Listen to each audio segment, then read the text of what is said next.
Welcome back. I'd like to discuss a document that Into the Weeds podcast just put out and also combine this with a previous video I did where Gypsy told on herself, or so I felt. All of this involves a family friend named Rachel Miller. Let's start with my previous video. On August 3rd, 2015, I was contacted by Greene County Sheriff's Office Corrections Officer Dwight Willis about a letter he had received from Gypsy to be mailed to a Rachel and Ray Miller. Corrections Officer Willis stated that he was advised by Greene County prosecuting attorney Dan Patterson to have the letter turned over to me and logged into evidence. I obtained the letter from Corrections Officer Willis and signed a chain of custody form. I reviewed the letter and then logged the letter into evidence. The letter was dated July 28, 2015, and contained information about how Gypsy was overwhelmed. When she found out, Rachel and Ray tried to write her a letter. I don't even know where to begin to explain it. Just start with, I'm sorry. I feel like I owe you both an explanation and apology. But everyone forgets. I did not kill her. My ex did. And he even confessed. My part was small, in all, and yet I'm taking what seems a lot of heat for it. The media has even showed pics of me in a costume from last Halloween by a comic book girl from the Batman comics. But they shared it to make me look crazy, troubled, and evil, and I'm not. I know you must feel confused and maybe upset. I understand. Y'all thought me and Mom was this perfect little family. Happy as can be. But behind closed doors, things was far from okay. She talked about how Nicholas was her ex-boyfriend and how the media is making her out to be a monster. When my part was small in this. Yet, she felt as though she was taking a lot of the blame for the murder, she stated in the letter. Yes, I'm in trouble and a part of this horrible, tragic act. Gypsy talked about how her life with her mother was not what everyone thought it was.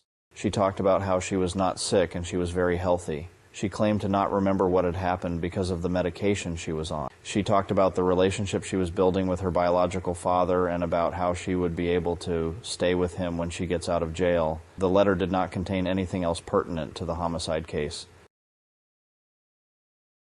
Flores said, Gypsy was creepy smart, and she does not want to see Gypsy get away with it, referring to the murder. Flores asked Gypsy if she had sought Nicholas out, referring to Gypsy seeing Nicholas out to kill her mom. Gypsy told Flores, I probably did. Flores began to tell me some things Gypsy had told her about the murder. She mentioned how Nicholas had a cut on his finger from stabbing Dee Dee. Flores told me Gypsy told her she cleaned up the blood from the bed to the bathroom using carpet cleaner and wipes. During my interview with Gypsy, she told me several times she did not go into her mother's room after she was dead. Flores said Gypsy would talk about missing her stuffed animal.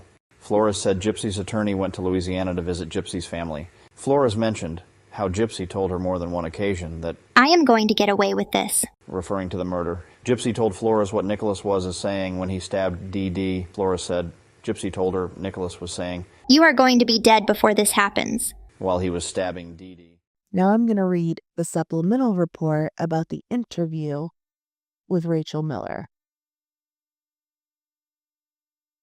On June 14th, 2015, after responding to West Volunteer Way in Springfield, Missouri, I was assigned to interview Rachel Miller. Miller had arrived at the location after traveling from her residence in Kansas City, Missouri. Miller had also indicated she had been granted power of attorney privileges over Gypsy Blanchard. Miller stated she had responded to the location after receiving 2 Facebook posts from Claudinia Blanchard and Gypsy Blanchard's joint Facebook account, claiming someone had been killed and their daughter had been raped. Miller could not reach Claudinia or Gypsy by telephone either. Miller had last spoken to Claudinia by phone on May 30th, 2015, and had last received a Facebook message from Claudinia and Gypsy's Facebook account on June 4th, 2015. Miller was aware of Gypsy having issues with her feeding tube, but she did not know of any other possible emergency medical conditions. Miller became friends with Claudinia and Gypsy, while Gypsy received medical treatment in the Kansas City area.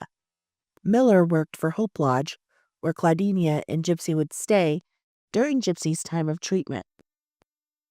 Miller had continued her relationship with the Blanchards, and Claudinia eventually requested Miller and her husband be power of attorney over Gypsy if anything were to happen to Claudinia.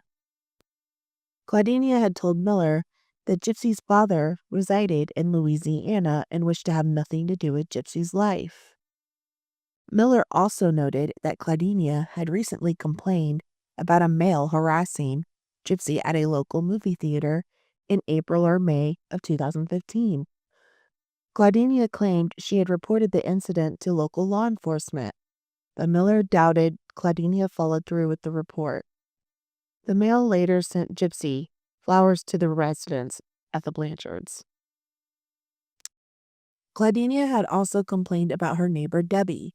Claudinia had told Miller that Debbie would force her way into the Blanchards' residence at times and would not let Claudinia answer phone calls when Debbie was present.